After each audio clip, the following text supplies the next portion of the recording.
네, 원장님, 흔히 비염이라고 하면 찬바람이 불거나 계절이 바뀔 때 심해지는 걸로 알고 있는데 요즘처럼 더운 여름에도 극성이라고요? 네, 물론 비염은 여름보다는 환절기와 겨울철에 심해지는 경우가 많죠. 하지만 요즘처럼 이렇게 더운 날에는 에어컨 바람을 하루 종일 쐬는 경우도 많고요. 미세먼지가 늘어남에 따라서 여름이라고 비염에서 또 안심할 수는 없습니다. 실내 적정 온도는 보통 26도 정도로 알려져 있는데요. 요즘처럼 35도까지 올라가는 계절에는 실내외 온도차가 거의 10도 가까이 나게 되죠. 그러다 보면 이 실내외 온도차를 극복하기 위해서 인체는 많은 스트레스를 겪게 되고요. 이로 인해서 면역력이 저하되고 비염이 심해지는 환자분들이 많습니다. 네, 오히려 더 정말 심해지기 쉬울 것 같아요. 그렇다면 이 한의학에서는 비염의 원인을 어디에 두고 있는 건가요? 네, 한의학에서는 이제 풍한과 사기가 코의 정기를 해치게 되어서 콧물, 코막힘, 재채김 등의 비염 증상이 나타난다고 얘기를 하는데요. 이 풍한이라고 하는 건 어떤 거냐면 바람 풍자에 찰 한자를 써서 그야말로 찬바람의 기운을 얘기를 하고요. 네. 이 사기라고 하면은 삿된 기운, 나쁜 기운을 얘기를 하는데요. 이런 것들은 이제 요즘 말로 얘기를 하면 미세먼지나 환경 오염 물질 같은 알레르기 원인 물질을 얘기를 합니다. 네. 이 풍한과 사기는 우리 인체의 위기가 아주 충만할 때는 인체를 침범하지 못하고 있다가 위기가 저하된 틈을 타서 비염 증상을 일으키게 되는데요. 요즘 말로 이 위기라고 하면은 면역력, 체력과 관련이 깊다고 볼 수가 있죠. 네. 그리고 흔히 이 비염이라고 하면은 알레르기 비염을 먼저 생각을 하시는데요. 알레르기 비염 외에도 감염으로 인해서 생기는 비염도 있습니다. 네. 대표적으로 이 감염을 일으키는 비염 바이러스는 바로 리노바이러스인데요. 리노바이러스. 네. 리노바이러스에 감염이 되면 처음에 1이틀 정도 이제 잠복해 있다가 점점 콧물, 코막힘, 재채기 등의 증상을 나타내게 되고요. 그 후에는 점차 두통, 발열, 오한 같은 전신 증상까지 나타나게 됩니다. 보통 이런 증상들이 2주 정도 지속이 되다가 해소가 되게 되는데요. 이때 제대로 치료를 하지 못하게 되면 중이염, 폐렴, 그리고 심지어는 장염까지의 합병증도 앓게 될 수 있습니다. 네, 우리가 흔히 말하는 감기를 말씀하시는 거죠? 네, 맞습니다. 이건 흔히 말하는 이제 코감기라고 얘기를 하죠. 네, 사실 감기하면 쉽게 나을 수도 있고 뭐 걱정이 크게 되진 않는데 만성 알레르기 비염이라고 하면 좀 걱정이 많이 돼요. 감기가 만성으로 발전하는 이유가 있을까요? 네, 보통 이제 급성 감염성 비염이라고 하는 이 코감기는 2주 정도 안에 회복을 하게 되어 있어요. 그리고 심해도 4주 정도 안에는 대부분 회복을 하게 되어 있습니다. 하지만 면역이 약한 경우에 4주 이상 이런 감염증이 지속이 되게 되고요. 이런 경우엔 만성 감염성 비염으로 진단을 하게 되죠. 이를 만성 비염으로 진단을 하게 됩니다. 네. 특히 면역이 약한 아이들 같은 경우에는 예전에는 이제 7살 때 처음 유치원에 가면서 단체 생활을 시작을 하고 8살이 되면서 초등학교에 들어가서 본격적인 단체 생활을 시작을 했는데요. 요즘에는 이제 산업화, 핵가족화 등으로 인해서 맞벌이 부부가 늘어나게 되죠. 그렇죠. 그러다 보니까 어린 나이에 조금 더 일찍 단체 생활을 하게 되는 경우가 많아요. 이 면역력이 약한 어린아이들이 옹기종기 모여 있다 보면 서로가 서로의 감염원이 되어서 감기 바이러스를 주고받고 하다가 보면 감기가 낫지 않고 오래 끌고 4주 이상뿐만 아니라 몇 달간 비슷한 증상으로 고생을 하게 됩니다. 네. 그러다 보면 처음에는 이제 감기로 진단을 받다가 점차 이제 비염, 만성 비염이라는 진단까지 받을 수가 있죠. 네, 그러면 저는 좀 헷갈리는 게 흔히 알고 있는 알레르기 비염과 감염성 비염을 어떻게 구분하고 헷갈릴 수도 있을 것 같아요. 네. 이 알레르기성 비염과 감염성 비염의 차이점에 대해서 제가 표로 정리를 해봤습니다. 표를 보면서 말씀을 드리도록 하죠. 알레르기 비염은 그야말로 알레르기 증상이기 때문에 알레르기 원인 물질을 흡입하자마자 급성적으로 발병을 하게 됩니다. 근데 감염성 비염은 이제 바이러스 감염이기 때문에 감염 후에 하루 이틀 정도 잠복해 있다가 서서히 콧물이 나타나고 열도 나타나게 되죠. 알레르기 증상인 재채기는 알레르기 비염에는 현저하게 많지만 감염성 비염에는 처음에 조금 있다가 점차 사라지게 됩니다. 콧물의 양상도 좀 다른데요. 알레르기 비염은 초반에는 약간 묽어지다가 점차 이제 진해지지만 대부분 맑은 콧물로 끝나는 경우가 많고요. 감염성 비염은 진해지고 점액성이고 점차 늘어나면서 누런색으로 변하고요. 2차 감염이 시작되면 연두색까지도 나타나게 됩니다. 그리고 알레르기 비염은 당연히 개체 특이성이 있어서 전염성은 없지만 감염성 비염은 굉장히 전염성이 강합니다. 그렇군요. 이렇게 차이를 쭉 비교해 주셨는데 이번에는 한방에서 바라보는 비염의 특징도 함께 살펴보도록 하겠습니다. 먼저 알레르기 비염부터 볼까요? 네, 알레르기 비염은 전 인구의 10%에서 25%까지 앓고 있는 굉장히 흔한 질환이에요. 하지만 한번 증상이 시작이 되면 일상생활이 힘들 정도로 삶의 질이 악화되기 때문에 치료가 정말 꼭 필요합니다. 특히 어린 나이에 이렇게 알레르기 질환으로 고생을 하게 되면 알레르기성 천식, 알레르기성 비염, 아토피성 피부염 이런 증상, 알레르기 증상들이 정말 행진을 하면서 점차 바꿔가면서 나타나는 경우가 있는데 이런 걸 가리켜서 알레르기 행진이라고 얘기를 합니다. 네. 또한 알레르기 비염은 농촌보다는 또 도시에서 더 많이 나타나게 되는데요. 네. 이는 도시의 인스턴트식 식생활이나 아니면은 오염 물질의 증가 이런 게 원인이 아닌가라고 생각을 하고 있습니다. 주로 알레르기를 일으키는 물질들은 진먼지 진드기나 곰팡이, 꽃가루 또는 직업과 관련된 이 특정 물질들을 꼽을 수가 있고요. 네. 한방에서는 보통 알레르기 비염을 구분을 할 때 계절성이냐, 통년성이냐로 구분을 해왔는데 요즘에는 지속적이냐 또는 간헐적이냐 그리고 증상이 중하냐, 경하냐 등으로 구분을 하고 있습니다. 네. 네, 제가 말씀을 듣다 보니까 이렇게 흔히 발병할 수 있는 알레르기 비염이 어떤 원인으로 생기는지가 좀 문득 궁금해지거든요.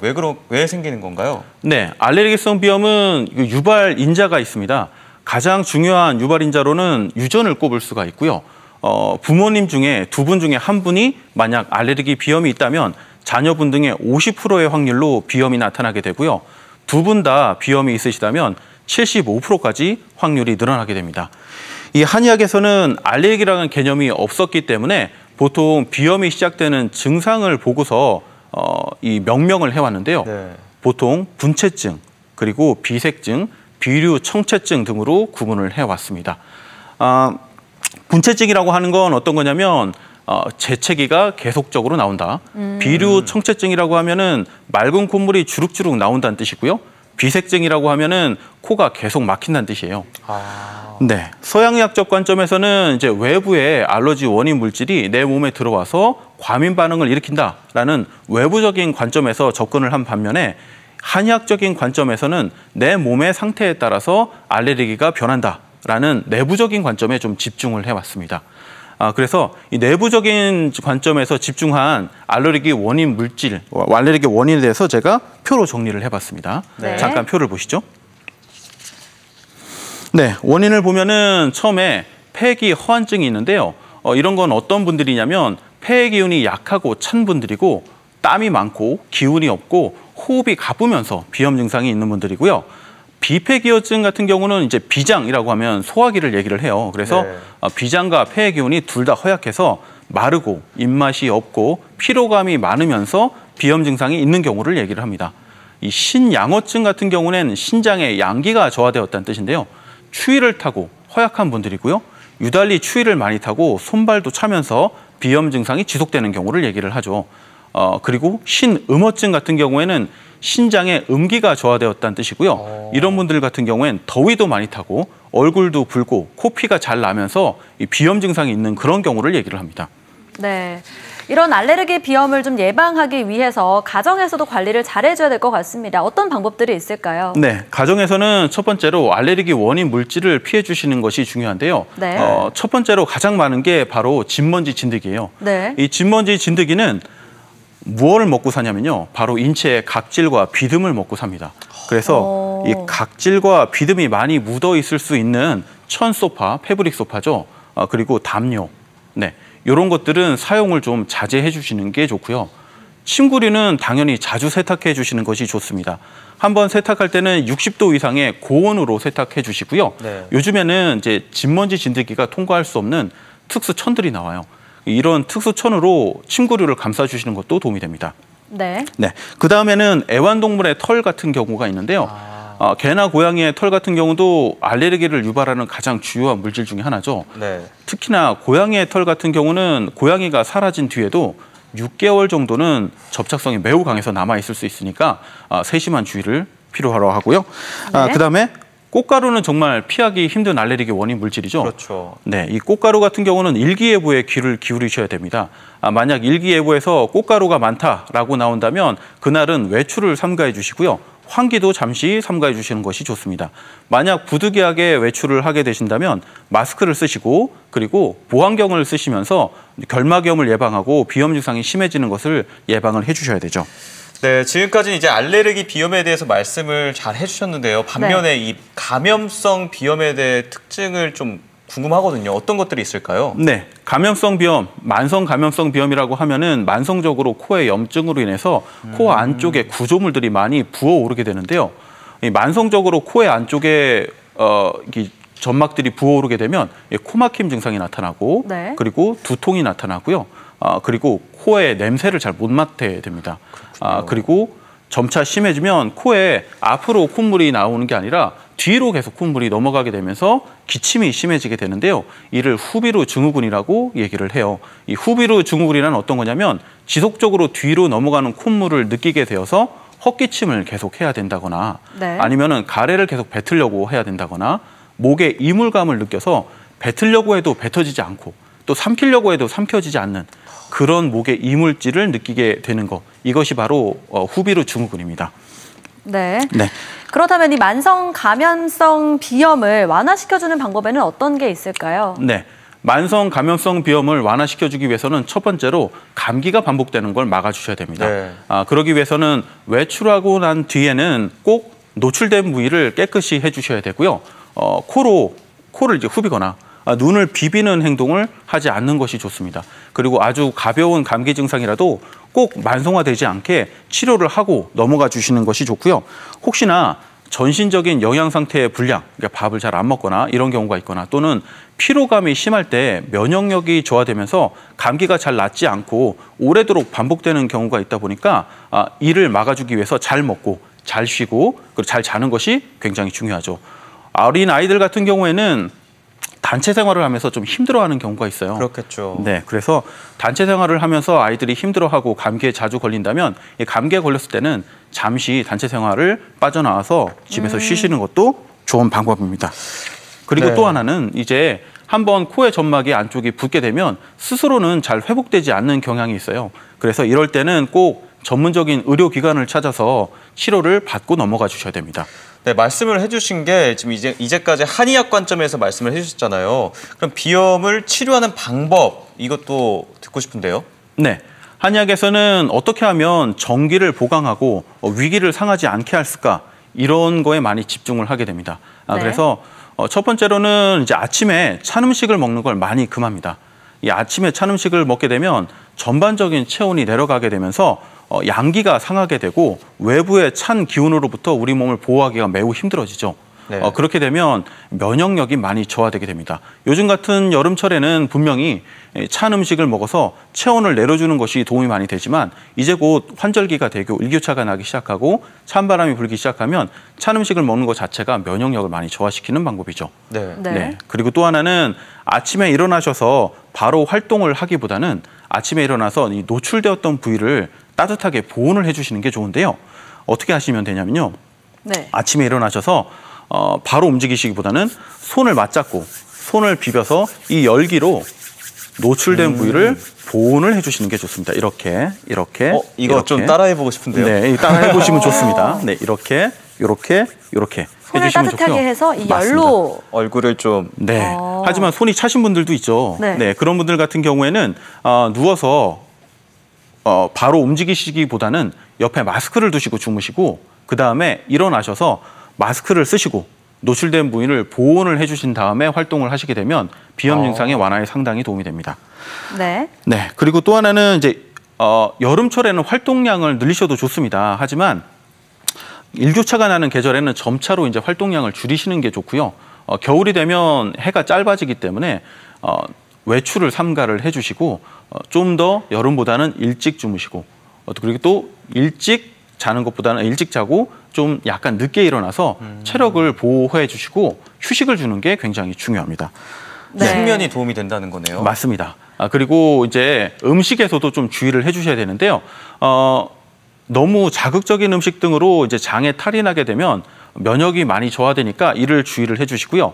너무 적게 먹는 것, 너무 과하게 드시는 것도 주의를 해주시는 게 좋습니다. 너무 적게 먹으면 음식으로부터 받는 칼로리가 약해지기 때문에 몸을 이렇게 점차로 열량으로 인해서 데펴주기가 힘들게 되고 네. 너무 많이 먹어도 이 소화에 쓰이는 에너지로 인해서 면역력이 저하될 수가 있습니다. 그렇군요. 네, 지금 또 오늘 오시면서 한약재를 몇 가지 가져오셨어요. 이 재료들이 이제 비염에 좋은 것들이겠죠? 네, 맞습니다. 제가 비염에 좋은 한약재를 몇 가지 소개를 시켜드리도록 할게요. 네. 제일 처음에 먼저 말씀드리는 이 약재는 바로 신이라고 하는 약재인데요. 이 신이라고 하는 약재는 약용 목련입니다. 맛이 맵고 성질이 따뜻한 성질을 갖고 있고요. 이 풍한살을 없애고 막힌 코를 뚫어주는 역할을 하기 때문에 예로부터 알레르기 비염, 축농증, 감기 등에 많이 쓰였던 약재입니다. 네. 네. 그다음 약은 요 옆에 있는 이 계지라는 약인데요. 계지. 네. 네. 계지라는 약은 이제 육개나무의 가지예요. 맛이 맵고 그리고 성질이 굉장히 따뜻한 성질을 갖고 있죠. 몸에 온기를 주고 땀을 내면서 양기를 보충해 줍니다. 말초 혈액순환을 도와주기 때문에 손발이 찬 분들한테는 기혈순환을 상당히 많이 도와줄 수가 있죠. 네. 저 손발이 찬데 저한테 꼭 필요한 것 같아요. 네, 맞습니다. 계지. 네, 계지를 잘 기억해 다려 드시기 두시고요. 바랍니다. 네. 그다음에 요 옆에 있는 약은 바로 건강이라는 약인데요. 이 건강은 이제 건강하다라고 할 때 건강은 아니고요. 생강을 말린 것을 얘기를 합니다. 맛이 맵고 성질이 상당히 뜨거운 성질을 갖고 있어요.